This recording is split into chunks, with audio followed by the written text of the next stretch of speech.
आमाहरू 3 बहिनी दिदीबहिनी हुनुहुन्छ बसेर मेरो कुरासम्म पनि काट्नुहुन्थ्यो उनीहरूले 45-50 वर्षको बुढासँग दोहोरी गाउँदाखेरि चाहिँ धेरैले मलाई र मेरो परिवारलाई गाउँको मान्छेले टर्चरै गर्नुभएको थियो कस्तो उत्ताउली हैन म मास्कुलिन पनि छु म फेमिनिन छु अनि हामीले सुरुमा बुझाउँदाखेरि चाहिँ केटा जस्तो भन्छ जस्तो तर यसो पढ्दै रिसर्च गर्दै जाँदाखेरि के हो केटा जस्तो भनेको त सोसाइटीले बनाएको एउटा कन्सेप्ट मात्रै हो म पहिलादेखि नै छोरा मान्छे जस्तै आँटिलो स्वभावको थिएँ म धेरै बोल्दिनँ तर काममा मात्र काम गरेर देखाउँछु क्या त्यस्तो ह्याबिट क्या बच्चादेखि कस्तो हुन्छ म त त्यो नाराबाजी नै गर्छु भन्नेवाला चाहिँ होइन तर खरै उत्रिकै कारणले त अहिले म मालविकाको छेउमा बसेर म इन्टरभ्यू गरिरहेको छु तपाईँलाई जस्तो लाग्छ मलाई चाहिँ अहिले पनि म स्कर्ट लगाइरहेको छु होइन मलाई कम्फर्टेबल हुन्छ गुन्नी चोली लाउन मलाई पनि मनपर्छ म पनि राम्ररी देख्छु गुन्नी चोली मलाई थाहा छ स्टेजमा गएर गुन्नी चोलीमा डान्स गरेर पर्फर्मेन्स गर्न सक्दिनँ कि राम्री छु अब देखिन्छ अब Sabasta Entertainment. Let's talk. नमस्कार यहाँलाई स्वागत छ कार्यक्रममा हामी आज विशेष कार्यक्रम तयार बनाइरहेका छौँ यहाँ 8 मार्च इन्टरनेसनल वुमेन्स डे र यही डेलाई सेलिब्रेट गर्नको लागि आज हामीले 3 जना प्रभावशाली नेपाली महिलाहरूलाई यहाँ निम्ताएका छौँ स्टुडियोमा उहाँहरूले आफ्नो रोलबाट आफ्नो कामबाट नेपाली समाजलाई अगाडि ल्याउने काम गरिरहनु भएको छ र महिलाहरूको भूमिका कस्तो हुनुपर्छ समाजमा र कुनै पनि काममा कुनै पनि राष्ट्रमा भन्ने कुरा उहाँहरूले गरेको कामबाट पनि हामी बुझ्न सक्छौँ। तीजना महिलाहरूको बारेमा भन्नुपर्दा सुरुमा यहाँलाई जानकारी गराउँछ हाम्रो साथमा फर मिस नेपाल हुनुहुन्छ जो कुशल एमसी पनि हुनुहुन्छ एकदमै मिठो बोल्नुहुन्छ स्पष्ट वक्ता पनि हुनुहुन्छ मालविका सुब्बा अनि उहाँ सँगसँगै आज हामीले निम्ति आएका छौँ नेपालको पहिलो महिला रेस्लरलाई उहाँको नाम भगवती खड्गा हो र उहाँ सँगसँगै आज हामीले बोलाएका छौँ गायिका ज्योति मगरलाई। हाम्रो स्वार्थीलाई म कार्यक्रममा स्वागत गर्छु। यहाँलाई स्वागत छ कार्यक्रममा। धन्यवाद थ्याङ्क यू सो मच। अब कुराकानी सुरु गर्दैछु मालविकाजीसँगैबाट होइन वाउ वुमेनको कार्यक्रम पनि यहाँको हामीले हेर्ने मौका पाएका थियौँ होइन सो यस हिसाबमा चाहिँ महिलाहरू त्यहाँ कुरा गर्दाखेरि पनि हुनसक्छ टाइमले एकदम प्रोफेसनल महिलाहरूसँग कुराकानी गरिरहनु भएको हुन्छ के कुरालाई चाहिँ च्यालेन्जको रूपमा नेपाली महिलाले आजको दिनमा पनि समग्र रूपमा लिन आवश्यक छ जस्तो लाग्छ? एउटा चाहिँ पे ग्यापको इस्यु त्यो चाहिँ जेन्डरकै आधारमा महिला या पुरुष भएको आधारमा चाहिँ पुरुषलाई धेरै पे गरिने र महिलाहरूलाई चाहिँ त्योभन्दा कम पे गरिने डिस्पाइट उहाँहरूमा ट्यालेन्ट या एक्सपिरियन्स भए तापनि पे ग्यापको इस्युसँग उहाँहरू लडिरहनु भएको छ। अर्को चाहिँ इक्वालिटी जस्तै अपर्च्युनिटिज लिडरसिपमा अपर्च्युनिटिज अनि आफूले भनेको जस्तो काम गर्न मन लागेकोमा अपर्च्युनिटिजमा उहाँहरूले लडिरहनु भएको छ। आई थिङ्क प्रोफेसनली चाहिँ यो दुईवटा इस्युजहरू छ अझै पनि। भगवतीजी यहाँलाई लाग्छ हाम्रो नेपाली समाजमा चाहिँ महिलालाई अझै पनि उनीहरूले चाहे अनुरूपको काम गर्न पाइरहेका छैनन् भनेर? अझै पनि अब महिलाहरू चाहे जस्तो गर्न सकेका छैनन् अझै चुलो र चौकामा सीमित छन् गाउँतिर विकट ठाउँतिर होइन तर अहिले आएर चाहिँ अब महिलाहरू पनि अगाडि बढिसकेका छन् धेरै ठाउँमा अब अधिकार त पाएको छ तै पनि अब त्यसलाई चाहिँ कार्यान्वयन गरेर अगाडि बढ्न सकेका छैन धेरै होइन। अब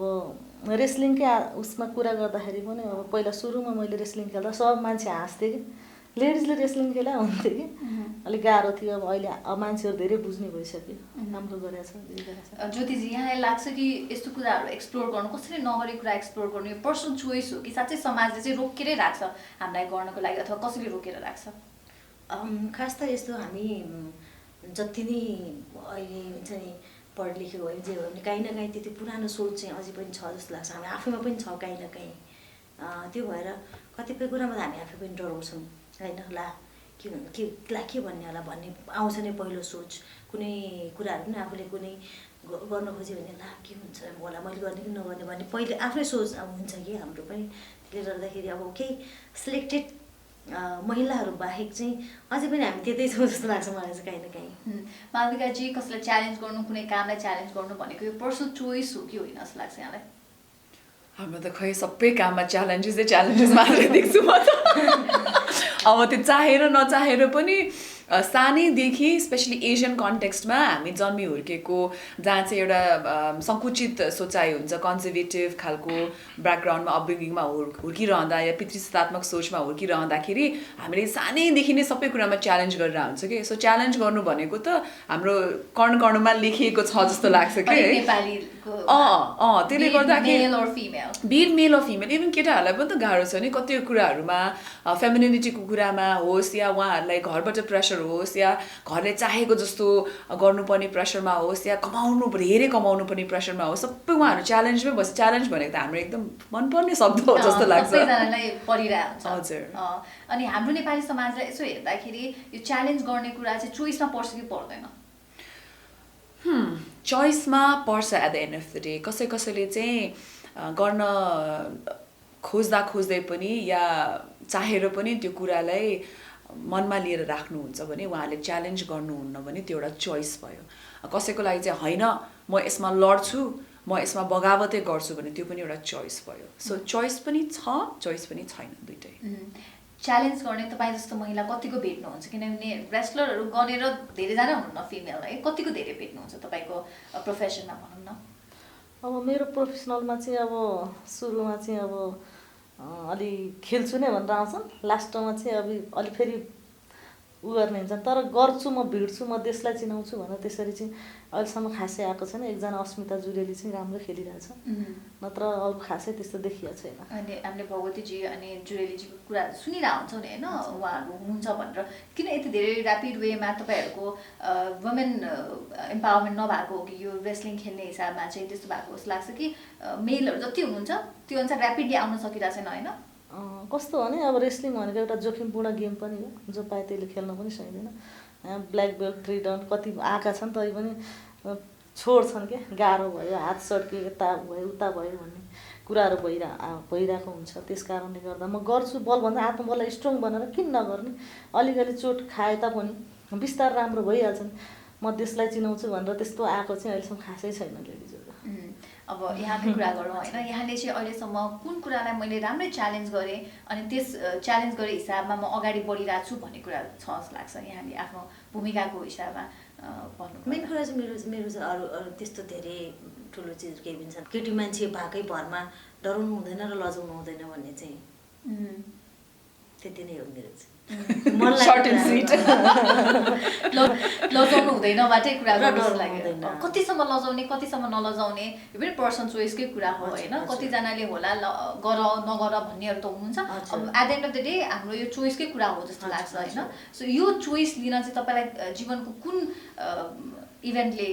अगाडि बढायो हुन्छ नि म यस्तो भयो म अब यतिसम्म एक्सपोज गर्न सक्छु हुन सक्छु होइन बच्चादेखि नै अलिक केटा स्वभावको थिएँ म अनि गाउँमा जन्मेको अनि अलिकति केटाहरूसँग नै बढ्दासँग हुने उनीहरूको जस्तो लुगा लाउनु पर्ने होइन जाँगे लाउनु पर्ने त्यस्तो खालको थिएँ म चाहिँ त्यो भएर मलाई त्यो बच्चैदेखि नै मेरो स्वभाव लाइक मेरो यहीँबाट चाहिँ म अलिकति ओपन भएँ भन्ने नै छैन कुनै पनि विषयलाई तपाईँले चुनौतीकै रूपमा लिनु गाउँ पनि एकदम गाली खान्थेँ म खास आमाले मलाई धेरै गाली गर्नुहुन्थ्यो चुनौती दिनु भएको समाजलाई जुन समाजमा केटी मान्छेले धोती चोलो लगाएर हिँड्छन् त्यसमा तपाईँले जाङ्गी भन्नुभएको थियो कहिले काहीँ चाहिँ कतिसम्म हुन्थ्यो भने आमाहरू 3 बहिनी दिदी बहिनी हुनुहुन्छ बसेर मेरो कुरासम्म पनि काट्नुहुन्थ्यो उनीहरूलाई यो के अरे यो त यस्तो छ यो हिँडी गर्छ डुली गर्छ केटा जस्तो गर्छ छोरी मान्छेहरू के अरे हाम्रो के अरे ठुलो छोरीले बिहानै घर पुग्छ बिहानै पानी लिन जान्छ होइन केटाहरूसँग बोल्दैन कस्तो सभ्य छ यो चाहिँ कस्तो मेलामा जान्छ गीत हुन्छ भन्ने खालको कुराहरू कन्भर्सेसनहरू सुन्दै आएको भएर पनि मलाई चाहिँ अब च्यालेन्ज त त्यहीबाटै सुरु भयो जस्तो लाग्छ मलाई चाहिँ त्यही च्यालेन्ज गर्नु महिलाहरूले खासै गीत गाएर मेलामा घुम्दैन थिए त्यो च्यालेन्ज गर्नुहुन्छ तपाईँले कतिसम्म पनि भएको भने मैले सानो बच्चा हुने बेलामा 10-11 वर्षको उमेरमा मैले 45-50 वर्षको बुढासँग दोहोरी गाउँदाखेरि चाहिँ धेरैले मलाई र मेरो परिवारलाई गाउँको मान्छेले टर्चरै गर्नुभएको थियो कस्तो उत्ताउली होइन भन्छ नि लाइक अब अहिले भन्न मिल्दा नमिल्दा एकदम त्यो अपशब्दहरू प्रयोग गरेर बच्चै हुँदाखेरि नै यो यस्तो छ इज्जत फाल्यो टाइपको कुराहरू थियो अब गाउँमा अहिले अझै पनि सङ्कुचित छ सोच भनेपछि त्यो बेलामा त झन् त्यही थियो नै अब यही भनाइ यहाँकै भनाइकै कुरालाई आधार मानेर अब केटा जस्तो हुनु अथवा केटी जस्तो हुनु यो कुराको केही निचोड छ कि छैन होला कोही केही कुरा केटा जस्तो हुनु अथवा कोही मान्छे केटी जस्तो हुनु भन्ने कुरा एक्जिस्ट हुनुपर्छ जस्तो लाग्छ लाग्दैन त्यो खासमा चाहिँ अङ्ग्रेजीमा भन्दा मलाई अलिक सजिलो फिल हुन्छ त्यसको नेपाली अर्थ म भन्दा पनि म्यास्कुलिन र फेमिनिन भन्छ हामीले होइन सो म्यास्कुलिन र फेमिनिनले जेन्डर देख्दैन कि म्यास्कुलिन फिमेल पनि हुन सक्छन्, फेमिनिन मेन पनि हुन सक्छन्, अनि त्यो जायज कुरा हो। ओभर द इयर्स हामीले अहिले धेरैजना देखेका छौँ जहाँ चाहिँ मेनहरू पनि फेमिनिन छन् र फिमेलहरू पनि म्यास्कुलिन। जस्तै मैले आफ्नै म म्यास्कुलिन पनि छु, म फेमिनिन छु, अनि हामीले सुरुमा बुझाउँदाखेरि चाहिँ केटा जस्तो भन्छ जस्तो, तर यसो पढ्दै रिसर्च गर्दै जाँदाखेरि के हो केटा जस्तो? केटा जस्तो भनेको त सोसाइटीले बनाएको एउटा कन्सेप्ट मात्रै हो। तर जब केटाहरूले नै आफ्नो एउटा हावभाव उनीहरूले एक्सेप्ट गर्दै गए, इमोसन्स राख्न थाले, उहाँहरू आफै पनि जेन्टल हुन थाल्नुभयो, त्यसपछि चाहिँ त्यसको दायरा अहिले चाहिँ फरक कहाँ छ भने म्यास्कुलिन र फेमिनिटीमा आउँछ होइन। सो म आफूलाई चाहिँ म्यास्कुलिन फेमिनिन भनेर रुचाउँछु र त्यसमा चाहिँ जस्तै उहाँलाई पनि म्यास्कुलिन फेमिनिन हुनसक्छ, उहाँ पनि म्यास्कुलिन फेमिनिन नै हुनुहुन्छ कि, त्यो द्याट इज फाइन। त्यो कुनै पनि अब अहिले आएर यो केटी जस्तो यो केटा जस्तो भनेर भन्नै मिल्दैन कि अहिलेको कन्टेक्स्टमा त्यो भन्नै मिल्दैन। तपाईँ कसरी यसलाई चित्रण गर्नुहुन्छ आफ्नै भूमिका, तपाईँ कस्तो मान्छे हो भन्दाखेरि म केटा जस्तो मान्छे हो अथवा म केटा जस्तो मान्छे थिएँ भनेर भन्नुहुन्छ कि होइन यो म हो, मेरो गुण हो, न म केटा जस्तो न म केटी जस्तो, म खालि भगवती जस्तो भन्न चाहनुहुन्छ? म चाहिँ अब अहिलेको जेनेरेसन महिला पुरुष बराबर भइसकेको छ होइन, आइसकेको छ। त्यस कारणले गर्दाखेरि हामी महिला चाहिँ पछाडि छैन, अगाडि नै हुनुपर्छ भन्ने चाहिँ म पहिलादेखि नै छोरा मान्छे जस्तै आँटिलो स्वभावको थिएँ। म धेरै बोल्दिनँ, तर काममा मात्र काम गरेर देखाउँछु क्या, त्यस्तो ह्याबिट क्या बच्चादेखि नै, कामलाई मात्र फोकस गर्ने। अहिलेसम्म अब सक्सेस त भइसकेको छैन, जस केही न केही चाहिँ गरेको छु, कोसिस चाहिँ जारी छ। जारी नै छ। यसो विचार गर्दाखेरि हामीहरूले नै कति कुरा चाहिँ भाषागत हिसाबमा बोल्दाखेरि वाक्यकै पुनः संरचनाको आवश्यकता छ जस्तो लाग्छ। एकदमै लाग्छ नि, डेफिनेटली पनि। जस्तै मैले अहिले त्यही भनिरहँदा उहाँले फेरि छोरा जस्तो भन्नुभयो होइन।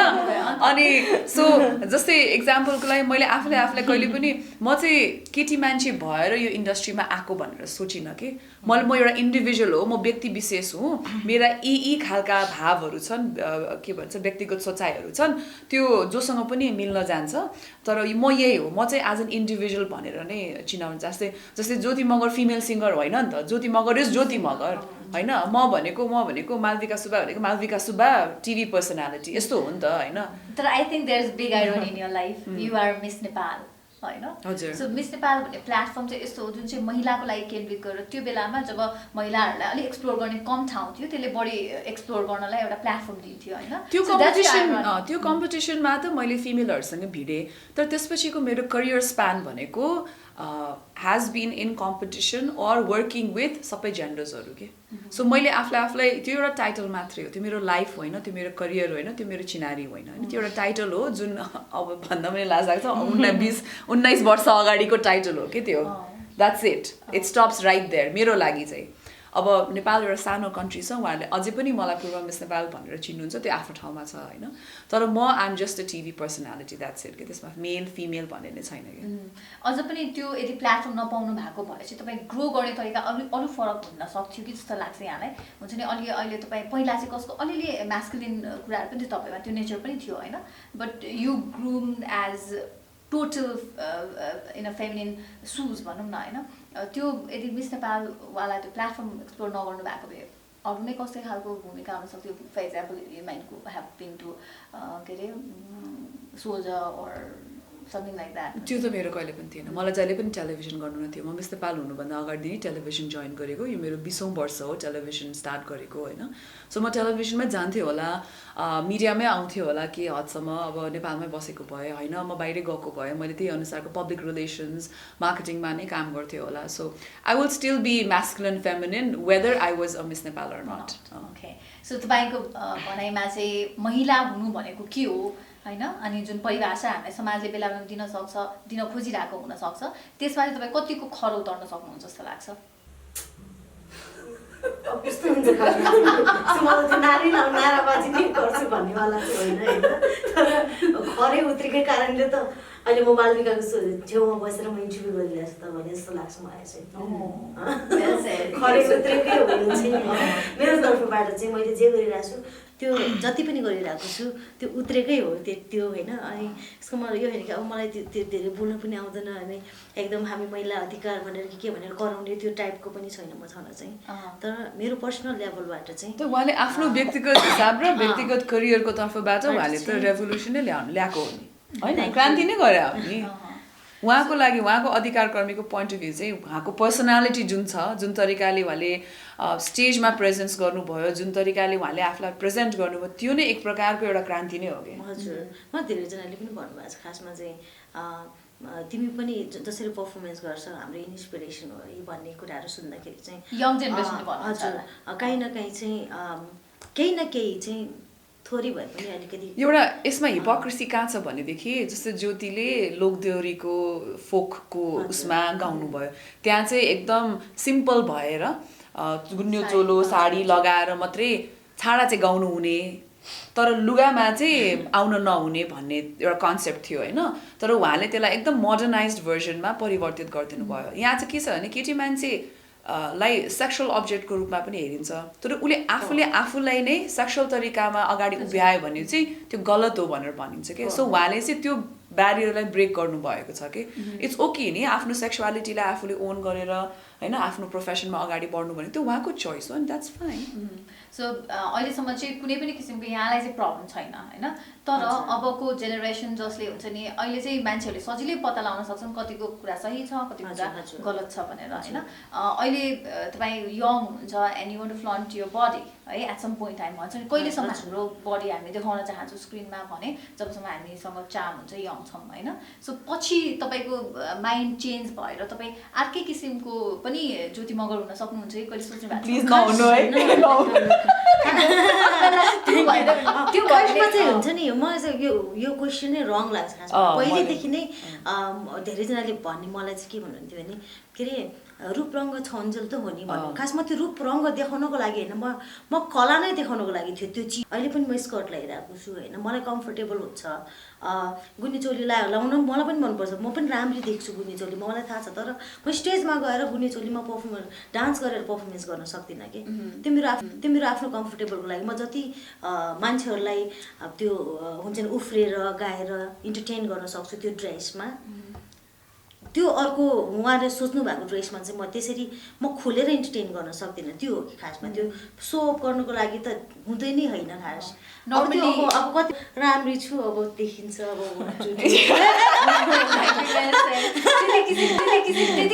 सेल्फ कन्फिडेन्स चाहिन्छ अगाडि बढ्नु, स्पेसली स्टेजमा चढेर केही कार्यक्रम गर्ने हो भने त्यति कन्फिडेन्स। अनि यो उमेरको बन्देज चाहिँ महिलालाई मात्रै किन हो कि मैले यो बुझ्नै सकेको छैन। जस्तै अन्तर्राष्ट्रिय स्तरमा हामीले हेऱ्यौँ भने कतिजना 60, 70, 80 भने 80 वर्षको बडी बिल्डर भनेर देखिरहेको थिएँ कि मैले फिमेल होइन, जसले ट्रेन गर्नुहुन्छ अरूहरूलाई। I mean come on, I think अबको जेनेरेसनमा त यो मिडियामा चाहिँ स्पेसली मिडियामा या कुनै पनि प्रोफेसनमा स्पेसली मिडियामा चाहिँ महिलाहरूको एउटा एज फ्याक्टर छ भन्ने कुरामा चाहिँ म चाहिँ सहमत छैन कि। किनभने उसले उसको ट्यालेन्ट हो फर्स्ट अफ अल होइन, उसले जसरी हो उसले जिन्दगीभर उसले गाउन सकुन्जेलसम्म गाइरहन्छ। म एउटा प्रस्तुता हुँ, म जिन्दगीभर यही काम गरिरहन्छु। उहाँले जबसम्म उहाँलाई फिजिकली उहाँको बडीले साथ दिन्छ होइन त तब उहाँले आफ्नो काम गरि नै रहनुहुन्छ कि। जबसम्म हामीले सक्छौँ हामी गरि नै रहने हो कि। र यहाँलाई नै सोध्नु पर्ला जस्तो लाग्यो किनकि स्टेजमा रेस्लिङ गर्ने भनेको तपाईँले फुल ड्रेस लगाएर रेस्लिङ गर्न नसकिएला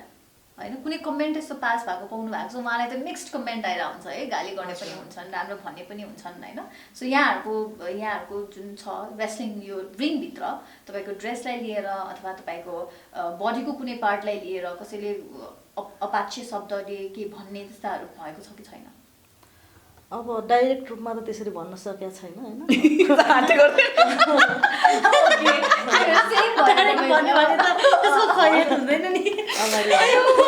कमेन्टहरू चाहिँ अब कोहीले त्यस्तो नराम्रो पनि लेखा हुन्छ 2-4 जनाले, नत्र खासै त्यस्तो। मैले अलिअलि रेस्लिङहरू पनि हेरेँ होइन, त्यसमा चाहिँ के देखिरहेको थिएँ भन्दाखेरि मेल नै हुनुहुन्छ तपाईँहरूको रेफ्री चाहिँ है, फिमेल रेफ्रीहरू हुनु चाहिँ हुन्न। किनकि हाम्रो स्पेसली अस्तिसम्म पनि एउटा घटना रामकुमार झाँकीजीलाई चाहिँ पुरुष सुरक्षाकर्मीहरूले समातेर लाँदाखेरि एक किसिमको प्रोटेस्ट नै भएको थियो होइन। सो यो अझै पनि हामी यो सेन्सिटिभिटी चाहन्छौँ कि महिला हो भने महिलाले नै एस्कर्टिङ गरोस् भन्ने चाहन्छौँ। सो त्यस्तो किसिमको छ कि छैन? हामी रेफ्री पनि गर्छौँ, महिलाहरू हुनुहुन्छ 4-5 जना हुनुहुन्छ हाम्रो रेफ्रीहरू छन्। तर पुरुषहरूले नै गरेको देखिएको छ, त्यसमा केही आपत्ति छैन हुँदैन? रेफ्रीमा खासै त्यस्तो असर पर्दैन, खेल्दा चाहिँ अब पुरुषमा खेल्दा अलिकति हुन्छ। तर अहिले त अब पुरुष महिला नै खेल्न थालिसकेका छन् WWE तिर होइन। अलि अब नेपालमा त अलिक पस्दैन देखिरहेको होइन नेपाली उसमा चाहिँ अँ, नेपालमा चाहिँ अब त्यस्तो खेल्ने छैन खासै रेफ्री चाहिँ गरेका छन् जस कम्ती छन् मैले हेर्न चाहिँ नभ्याएको रहेछु त्यसो भए हजुर। है। अनि यही कुरा नै जोडौँ होइन जसरी महिलाले नै स्कर्टिङ गर्ने सुरक्षाकर्मीहरूदेखि लिएर कुराहरू छ नि त होइन आफ्टर 7 or 8 PM कसैले आफ्नो उनीहरूलाई समात्न आएको छ भने महिला सुरक्षाकर्मी नै चाहिन्छ भन्ने खालको यस्तो कुराहरू जुन सेन्सिटिभ हुनुपर्छ भन्ने कुराहरू छ यसले गर्दाखेरि यो पोजिटिभ डिस्क्रिमिनेसन ठिक छ कि होइन अरू यसमा केही फेरबदलको आवश्यक छ जस्तो लाग्छ किनकि तपाईँ त कार्यक्रमबाट गएर त्यो भन्दा भन्दै नै होइन यही नै छुट्टिन्छ जस्तो लाग्छ मलाई फेरि जस्तै चाहे त्यो महिलाले गरोस् चाहे पुरुषले गरोस् होइन त्यो अब मलाई अनकम्फर्ट चाहिँ हुनु भएन तर मलाई चाहिँ लाग्दैन खासमा महिलाहरूलाई स्कर्ट गर्न महिला नै आउनुपर्छ पुरुषलाई गर्न पुरुष आउनु पर्यो भन्ने चाहिँ लाग्दैन त्यो हुने बित्तिकै त फेरि त्यही त हो नि फेरि महिला र पुरुषको त कुरा कतिपल्ट जेन्डर सेन्सिटिभिटी कुरा गर्दाखेरि पोजिटिभ डिस्क्रिमिनेसनको पनि आवश्यकता छ फर इक्जाम्पल हाम्रो चाहिँ मन्थमा 4 दिन चाहिँ हामीलाई अलिकति ब्रेक चाहिन्छ भन्ने खालको पनि हामीले यस्तो कुराहरू पनि बेला महिला पुरुष भन्दा पनि त्यो विषयमा हजुरले उठाउनु भएको विषयमा चाहिँ मलाई के लाग्छ भने नेपालमा जसरी त्यो पुलिसहरूले मान्छेहरू समाउने तरिकाहरू छन् त्योहरू नै ठिक छैन मेन चाहिँ त्यो बदल्नुपर्छ होइन त्यो जुन तरिकाले त्यो मान्छेलाई टच गरेर घिसारेर लात्ताले हानेर त्यो जसरी त्यो हुन्छ नि एउटा सिस्टम बदल्नु पर्यो चाहिँ बदल्नु पर्यो त्यसमा चाहिँ महिलाले हान्न मिल्ने समात्न मिल्ने र पुरुषले नमिल्ने भन्ने चाहिँ हुँदैन जसले तर आई थिङ्क जबसम्म यो सिस्टम चेन्ज हुँदैन यो चाहिँ अलिक सेन्सिटिभ इस्यु छ नेपालको कन्टेक्स्टमा किनभने जुन तरिकाले उहाँहरूले त्यो समात्न जानुहुन्छ या उहाँहरूले के कानुनी दायरामा ल्याउनुहुन्छ त्यो सिस्टम के धेरै हदसम्म गलत छ होइन सो जबसम्म त्यो प्रपर सिस्टम परिवर्तन हुँदैन सेन्सिटिभिटीका आधारमा चाहिँ अहिलेसम्म ठिक छ भन्छु म होइन तर त्यो सिस्टम परिवर्तन हुनु पर्यो क्या पहिला जस्तै कसैलाई अरेस्ट गर्ने बेलामा पनि उसको राइट्स हुन्छ नि त बाहिरतिर तपाईँको राइट्स छ you have the right to remain silent भन्छ म तपाईँलाई अब अरेस्ट गर्नु गएपछि अरेस्ट वारेन्ट लिएर आउँछ यहाँ त अरेस्ट वारेन्ट नलिकन पनि समातेर घिसार्दै जबरजस्ती लाने गरेको पुरुषले पनि पर्नु भएको छ त्यस्तो केसेसमा महिलाहरू पनि पर्नु भएको छ त्यस्तो केसेसमा चाहिँ छुटाउनुपर्छ ओके ब्लन्टली एक शब्दमा भन्नुपर्दा तपाईँ यसलाई एक्सेप्ट गर्नुहुन्छ कि गर्नुहुन्न भन्दाखेरि चाहिँ के भन्नुहुन्छ पोजिटिभ किसिमको डिस्क्रिमिनेसन अझ पनि नेपाली समाजमा नेपाली महिलाहरूको लागि चाहिएको छ कि छैन त्यसमा त ठ्याक्कै त्यो 40 वर्ष मुनिको महिलाहरूलाई बाहिर जाँदाखेरि वडाको सिफारिस चाहिन्छ भने जस्तै हो कि यो त्यो बिल पास हुने चान्सेस त कम छ अब सबैजनाले भनिरहनु भएको छ होइन जुन तरिकाले उहाँहरूले बुझाउनु भएको छ नि खाडी मुलुक र अफ्रिकन कन्ट्रीहरूमा महिलाहरू बेचबिखनमा पर्ने कारणले गर्दाखेरि चाहिँ र उहाँहरू पहिलोपटक ट्राभल गर्दाखेरि चाहिँ पर्मिसन चाहिन्छ किनभने उहाँहरू त्यहाँ गएर दुःख पाउनुहुन्छ भने जस्तै कुरा हो क्या यो चाहिँ ओके सो अझै पनि ब्लन्टली भन्ने अवस्था छैन नेपाली समाजलाई हेरेर यो पोजिटिभ यतिसम्मको पोजिटिभ डिस्क्रिमिनेसन हो के गर्नुहोस् भन्ने कुरा चाहिँ छैन जस्तो लाग्छ यहाँलाई नट इन सम सेन्स चाहिँ सेन्सिटिभ कुराहरूमा अलिकति गाह्रै छ के स्पेसली कानुनको यो पुलिसले समात्ने नसमात्ने भन्ने कुरामा उहाँहरूले परिवर्तन गर्नुहोस् न त आफ्नो सिस्टम त्यसपछि देन एनिथिङ इज फाइन जस्तो लाग्छ ओके यहाँलाई लाग्छ कि महिलाहरूलाई पनि सकारात्मक हिसाबमा होइन केही आवश्यक छ भने उनीहरूलाई चाहिने सुविधाहरू दिन आवश्यक छ जस्तो लाग्छ क्वेसन के हो राम्रोसँग फेरि सोध्नु अब महिलाहरूलाई चाहिँ अब तपाईँ महिला भएको कारणले गर्दाखेरि यो सुविधा चाहिँ तपाईँले पाउनुहुन्छ भनेर अब चाहिँ महिनाको 4 दिन एक्स्ट्रा छुट्टी भनौँ न पिरियड हुने भएको कारणले गर्दा होइन सो त्यो त्यस्तो खालको चाहिन्छ कि चाहिँदैन जस्तो लाग्छ तपाईँलाई अब चाहिन्छ नि त्यसको लागि त गाह्रो हुन्छ होइन अब हामीलाई नै गेम खेल्दाखेरि पनि अब त्यो टाइममा चाहिँ अलिकति जुन गर्न सकिँदैन क्या खेल्दाखेरि पनि अब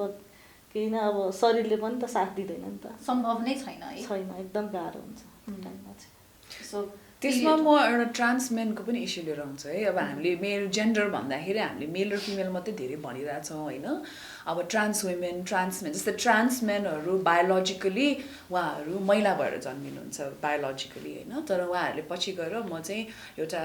म म्यास्कुलन अझै म मेल हुन चाहन्छु भनेर उहाँहरूले भन्नुहुन्छ ट्रान्समेनको नि त पिरियड्स हुन्छ नि जबसम्म उहाँहरूले चाहिँ सर्जरी गर्नु हुँदैन होइन त्यस्तो केसेसहरू पनि आउँछ कि सो यो फिमेल सेन्ट्रिक भनेर मात्रै भन्न मिल्दैन क्या हाम्रो बायोलोजिकल जुन निड्स छ बायोलोजिकल जुन हाम्रो ओभरी या युटरस भएकै कारणले गर्दाखेरि हामीलाई जुन समस्याहरू हुन्छ हरेक महिनाको 3-4 दिन होइन त्यो महिलालाई मात्रै हुँदैन कि ट्रान्समेनहरूलाई पनि हुन्छ कि उहाँहरूलाई पनि त्यो बक्समा चाहिँ लिएर आउनु जरुरी छ कि सो यस्तो खालको डिस्क्रिमिनेसनमा चाहिँ तपाईँ विश्वास गर्नुहुन्छ कि पोजिटिभ डिस्क्रिमिनेसन हो अझ पनि अब बिट ट्रान्सजेन्डर ओर फिमेल उनीहरूलाई चाहिँ केही कन्सेसनको आवश्यकता छ उहाँहरूको त केही पनि राइट्स छैन नि नेपालमा सबैभन्दा एसियन कन्ट्रिजमा चेन्ज भएको थियो तर नागरिकताको हिसाबमा छैन अझै पनि उहाँहरूलाई नागरिकता लिनु पर्यो भने आफ्नो उहाँहरूले अहिले के भनेको छ भने कानुनी प्रावधानमा चाहिँ तपाईँले सर्जरी गरेर आउनुहोस् त्यसपछि हामी तपाईँलाई तपाईँको चाहेको अनुसारको नागरिकता दिनु मन भएको छ कि whether they want to be trans woman whether they are trying to be होइन ट्रान्स मेन होइन उहाँहरूलाई त त्यस्तो छ नागरिकता पाउनु भएको छैन नागरिकता विहीन हुनुहुन्छ लाखौँको सङ्ख्यामा अर्को म्यारेज इक्वालिटी छैन अर्को प्रपर्टी राइट्सको इस्युजहरूमा पनि उहाँहरूको केही पनि भनाइ छैन लिभिङ टुगेदरकोमा पनि समस्या छ अनि अर्को चाहिँ अडप्सन त झन् छँदै छैन सो तपाईँलाई के लाग्छ पोजिटिभ किसिमको डिस्क्रिमिनेसन हुन आवश्यक छ महिला अथवा उहाँले जेन्डरको पर्सपेक्टिभबाट एकदमै वाइड होराइजनमा कुरा गरे अनुसार महिलालाई चाहिँ सकारात्मक किसिमको कुनै कन्सेसन हुन्छ नि उनीहरूलाई सुविधा दिनको लागि आवश्यक छ कि छैन हजुर मलाई त्यो पिरियड्सको हिसाबले कुरा गर्ने भने चाहिँ मलाई चाहिँ ठिकै नै लाग्छ पिरियड टाइमिङ पनि हुन्छ अब लाइक नेचरली नै हामीलाई अब हुन्छ नि त्यो राम्रो कुरा हो तर लाइक अलिकति त्यो सुविधा पाउनु त राम्रो जस्तो लाग्छ मलाई चाहिँ पोजिटिभ नै लाग्छ जस्तै बच्चा पाइसकेपछि हजुर त्यो मटर्निटी लिभ पाउनु भनेको त द्याट्स बेसिक ह्युमन राइट हो के वुमेन राइट्स भन्दा ह्युमन राइट्स अझै त्यसमा त होइन त्यसमा त फादर्सहरूलाई हुनुपर्छ 11 दिनको मात्रै दिन्छ होइन सानो नानी भनेको आमाको मात्रै रेस्पोन्सिबिलिटी होइन नि त फादरको पनि त हो नि त तपाईँले युरोपियन कन्ट्रिजहरूमा हेर्नुभयो भने उनीहरूले कति महिना एकदमै इक्वल पाउनुहुन्छ अझ धेरै 1 इयरको पनि पाउनुहुन्छ उहाँहरूले त होइन सो त्यस्तो कन्भर्सेसन्सहरू पनि अगाडि ल्याउनु जरुरी छ अब यो पिरियड्सको कन्भर्सेसनमा हामी तीनैजना कुनै पनि संस्थामा आबद्ध छैनौँ सो हामीले भन्न सक्दैनौँ हामी सबैजना फ्रिलान्सर होइन त दिदीहरू पनि सबैजना फ्रिलान्सर हो हामी आफ्नो हामीलाई फिजिकली गाह्रो भयो भने हामीले कुनै काम XYZ गर्दैनौँ तर कुनै कर्पोरेट कम्पनीमा काम गर्ने व्यक्तिको लागि महिलाको लागि बायोलोजिकल महिलाहरूको लागि उहाँहरूलाई पिरियड्स कसै सबैजनाको बडी डिफ्रेन्ट हुन्छ नि जस्तै मलाई पिरियड्स हुँदा मलाई धेरै सफर नगरौँला उहाँलाई त यस्तो होला कि उठ्नै नसक्ने होइन एकदमै अनकन्सियस बेहोसै भयो जस्तो उहाँको एक्सपिरियन्स हुन सक्ला त्यही भएर उहाँको लागि चाहिँ जस्टिफाइड भन्छु क्या म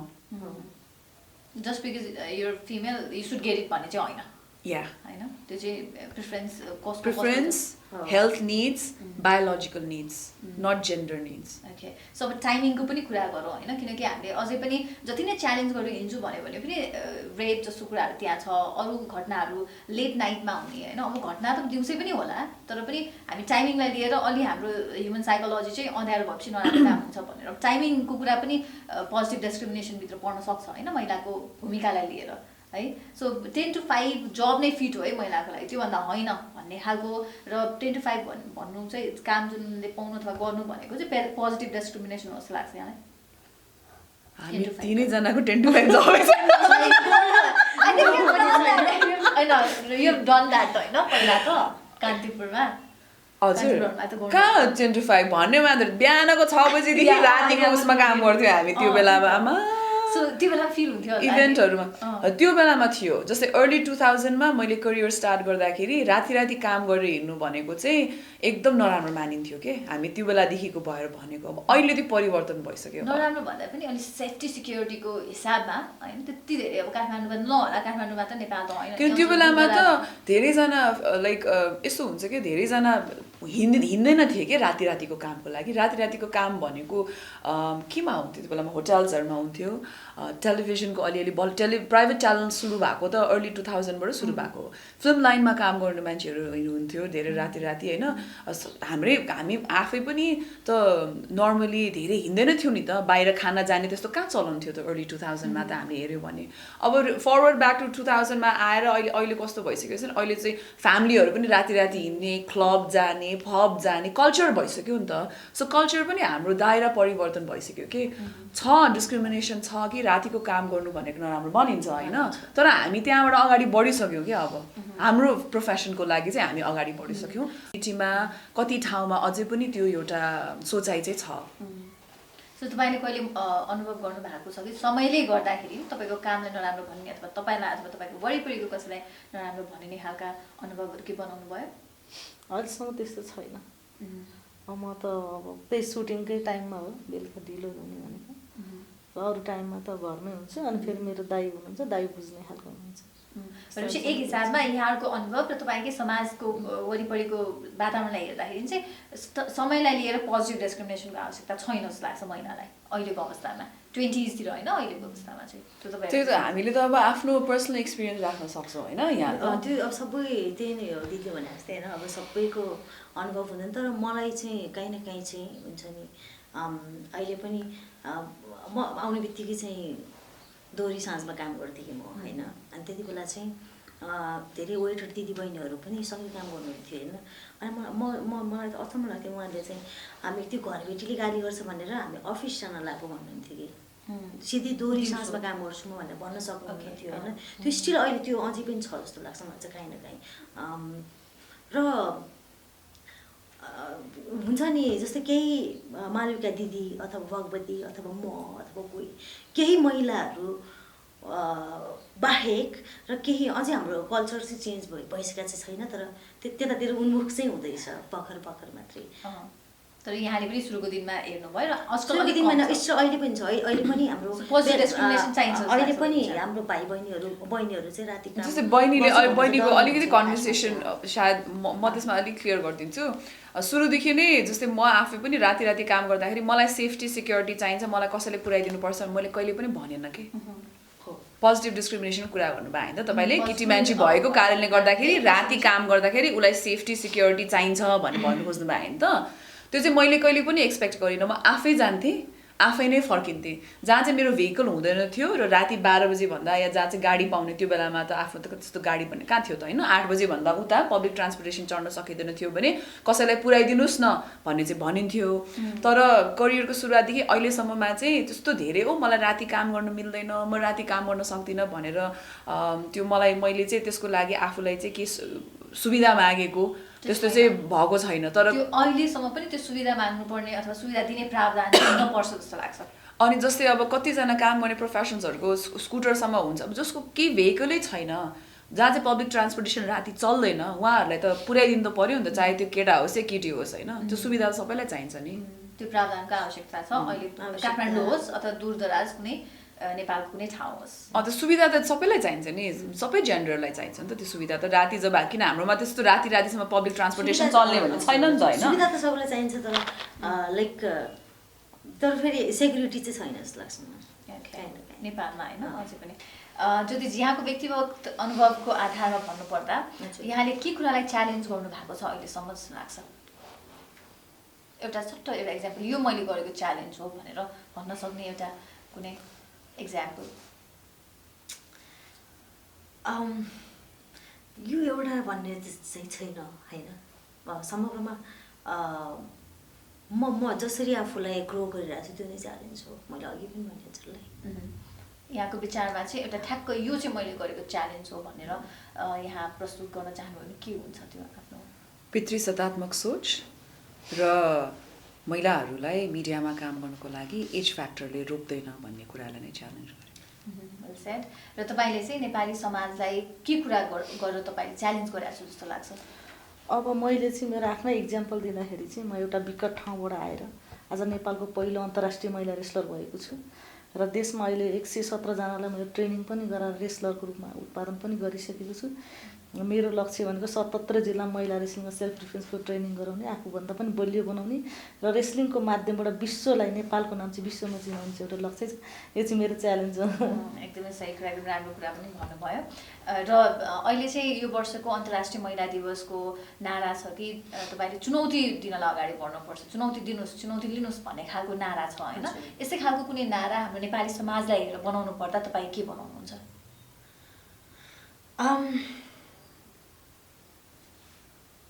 त्यही नै हो, मल्लाको कुराहरूमा चाहिँ हिचकिचाउनु चाहिँ हुँदैन होइन, किनकि महिला भएको कारणले हिचकिचाउनु जरुरी छैन आफूलाई। अनि हामीलाई जस्तै कानुनमा पनि अब कति धेरै दिएको छ हामीलाई, तर त्यो सही रूपमा सदुपयोग गरिरहेछौँ हाम्रो काहीँ न काहीँ कार्यान्वयन पनि भइरहेको छैन काहीँ न काहीँ होइन। त्यही नै हो, आफूले पाएको आफू as a human as a women आफूले पाएको अधिकारलाई चाहिँ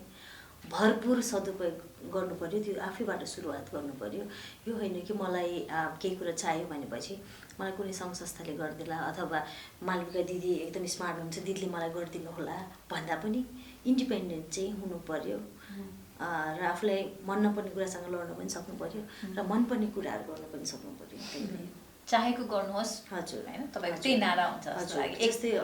त्यही नै हो, चाहेको गर्नुहोस् तपाईँको नारा भयो यो वर्षको अथवा आउने वर्षको दिनहरूका लागि महिलाहरूका लागि होइन। मालविकाजी यहाँको के छ विचार, तपाईँको लागि के हुनेछ नारा? मलाई चाहिँ म आफ्नोलाई भन्दा पनि मेरो पर्सनल पोइन्ट अफ भ्यूबाट भन्दा पनि नेपालकै कन्टेक्स्टमा यो विगत स्पेसली कोभिड-19 यताबाटदेखि हामीले महिला हिंसा धेरै भएको देखेका छौँ। अन्तर्राष्ट्रिय स्तरमा पनि मिटु मुभमेन्ट स्टार्ट भएदेखिको धेरै कुराहरू अगाडि आएका छन्। सो म चाहिँ जस्टिस फर अल नै भनेर भन्न चाहन्छु। सो # जस्टिस फर अल चाहिँ तपाईँको नारा हुनेछ है। तपाईँको यस्तो किसिमको केही नारा? मेरो चाहिँ महिला हुनुपर्छ पहिला होइन। मैले अहिले एउटा गीत पनि बनाएको छु, थोरै भन्छु है। यो देश निर्माण गरे नजुटौँ उठौँ हामी महिला, पुग्नुपर्छ हरेक ठाउँ हुनुपर्छ पहिला हामी महिला। यस टाइपको छ र हरेक क्षेत्रमा होइन, नारा मात्र होइन एक किसिमको गान नै रहेछ है महिलाहरूका लागि भनेर है। धेरै धेरै धन्यवाद। हाम्रो आजको यो कार्यक्रममा नेपाली समाजलाई एक किसिमको इक्जाम्पल राम्रो देखाउन सक्ने महिलाहरूलाई उपस्थित गराएर आजको यो महिला दिवसको अवसरमा विशेष कार्यक्रम गर्ने मौका दिनुभयो। ज्योतिजी यहाँलाई धन्यवाद, मालविकाजी thank you so much for coming, अनि भगवतीजी यहाँको समयको लागि पनि धेरै धेरै धन्यवाद। धन्यवाद। हस्, thank you. Thank you so much. Thank you for watching. Don't forget to like and subscribe. Please press the bell icon.